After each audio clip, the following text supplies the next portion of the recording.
വിഷയത്തിൽ പ്രതികരിക്കാൻ retired SP Subhash Babu കൂടി ടെലിഫോണിൽ ചേരുന്നുണ്ട്. ശ്രീ സുഭാഷ് ബാബു, ഓരോ ദിവസവും പോലീസുകാർക്കെതിരായ അല്ലെങ്കിൽ പോലീസുകാർ നടത്തുന്ന അതിക്രമങ്ങളുടെ ദൃശ്യങ്ങളൊക്കെ പുറത്തു വരുന്നുണ്ട്. ഇതിലൊക്കെ ഒരു മാതൃകാപരമായ ഒരു നടപടിയിലേക്ക് കടക്കുമെന്നൊക്കെ പറയുന്നുണ്ടെങ്കിൽ പോലും ഇന്നിപ്പോൾ ഇതാ DGPയുടെ ഭാഗത്തു നിന്നും തന്നെ ഒരു നിർണായകമായ ഒരു തീരുമാനത്തിലേക്ക് എത്തുകയാണ്. ഈ അതിക്രമങ്ങൾക്കെതിരായ പരാതികളെല്ലാം സമഗ്രമായി തന്നെ അന്വേഷണം എന്നുള്ളതാണ്. ഏത് തരത്തിലുള്ള ഒരു നടപടി അല്ലെങ്കിൽ ഏത് തരത്തിലുള്ള ഒരു ശുദ്ധികലശത്തിലേക്ക് പോകാനാണ് സാധ്യതയുള്ളത്?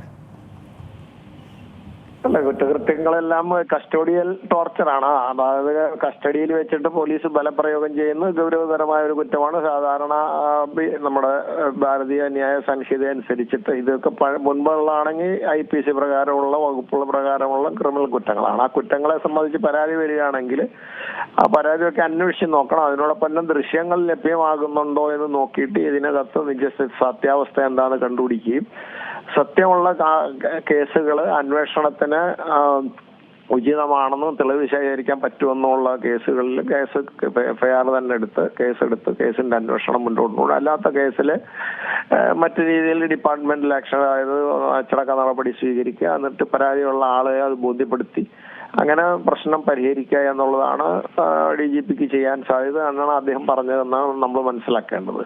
ഇത് അന്വേഷിക്കാതെ ഇരുന്നു കഴിഞ്ഞാൽ ഇതെല്ലാം കൂടെ ഒന്ന് 2, 3, 5, 10 കേസ് ഇങ്ങനെ കൂടിക്കൂടി വരുന്നതെല്ലാം കോടതിയിലേക്ക് പോകും. കോടതിയിൽ ചെന്ന് കഴിഞ്ഞാൽ കോടതി അത് മൊത്തമായിട്ട് അന്വേഷിക്കാൻ വരും. അല്ല, ഹൈക്കോടതിയിലൊക്കെ പോയിട്ട് കൂടുതൽ പ്രശ്നം പോലീസ് തന്നെ ഉണ്ടാവുന്നത്. അതുകൊണ്ട് ആദ്യം തന്നെ പോലീസ് അത് ന്യായമായ രീതിയിൽ അന്വേഷിക്കാൻ ഇവരെ കൂടെ വിശ്വാസത്തിലെടുത്തുകൊണ്ട് അന്വേഷിക്കുന്ന ഒരു സംവിധാനത്തിലേക്ക് പോകുന്നതാണ് ഉചിതം. അതാണ് അദ്ദേഹം എടുത്ത തീരുമാനം.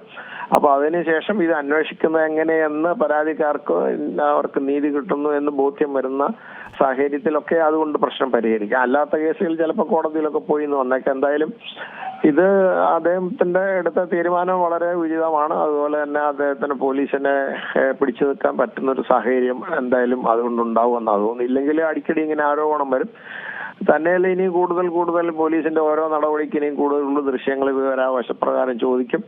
ഇപ്പൊ തന്നെ ഒരുപാട് ആപ്ലിക്കേഷൻ വന്നിട്ടുണ്ടാവും. നമുക്ക് കണക്കറിയാൻ പറ്റുന്നില്ലെങ്കിൽ അതൊക്കെ കിട്ടാൻ സാധ്യതയുണ്ടെങ്കിൽ കൊടുക്കേണ്ടി വരും. കൊടുത്തു കഴിഞ്ഞാൽ അത് മാത്രമല്ലേ തെളിവുള്ളൂ. പോലീസ് സ്റ്റേഷനുള്ളിൽ നിന്ന് ബലം പ്രയോഗിക്കുന്നതിന് ഈ ആർക്കെതിരെ ബലം പ്രയോഗിക്കുന്നു അല്ലെങ്കിൽ ആരെ മർദ്ദിക്കുന്നു എന്ന് പറഞ്ഞാൽ ആ വ്യക്തിയും ബാക്കി മുഴുവനോടെ പോലീസ് മയമല്ലേ. പോലീസ് അല്ലാതെ പുറത്തൊരു സാക്ഷി ഉണ്ടാവില്ല. അപ്പൊ അവർക്ക് തെളിയിക്കണമെങ്കിൽ ആകെ അവർക്ക് കിട്ടേണ്ടതായിട്ടുള്ളത് ഈ ദൃശ്യങ്ങൾ മാത്രമാണ്. ബാക്കിയൊക്കെ അവർ ഭാഷികം, അതായത് വാചികമായിട്ട് പറയുന്നത് തെളിവിനെ അത്ര വിശ്വസനീയമായിട്ട് എടുക്കില്ല. പ്രത്യേകിച്ച് പഴയ കേസുകൾക്കൊക്കെ വിശ്വസനീയത കുറയും.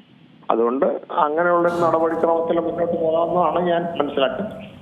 ശ്രീ സുഭാഷ് ബാബു, അതിലൊരു കാര്യം ചോദിക്കട്ടെ. താങ്കൾ പറഞ്ഞതുപോലെ എല്ലാ ദിവസവും ഈ പരാതികൾ വരുന്നുണ്ട്. പക്ഷെ അതൊക്കെ കുറേയൊക്കെ ഇങ്ങനെ പ്രതികരണങ്ങൾ മാത്രമാണ്. പക്ഷെ ഈ കുന്നംകുളം PG ഈ രണ്ടിടത്തെ CCTV ദൃശ്യങ്ങൾ വ്യക്തമാണല്ലോ. അതൊരു തെളിവായി എടുത്തുകൂടെ ഇതിൽ? അല്ല, അതിൽ തീർച്ചയായിട്ടും വേണമല്ലോ. അത് അവര് ഈ ദൃശ്യങ്ങൾ ഉള്ളപ്പോൾ അവർക്ക് കുറച്ചുകൂടെ ശക്തിയായ രീതിയിൽ അന്വേഷണം ആവശ്യപ്പെടുന്നതിനും അന്വേഷണം മുന്നോട്ട് കൊണ്ടുപോകുന്നതിനും സഹായകരമായിരിക്കും.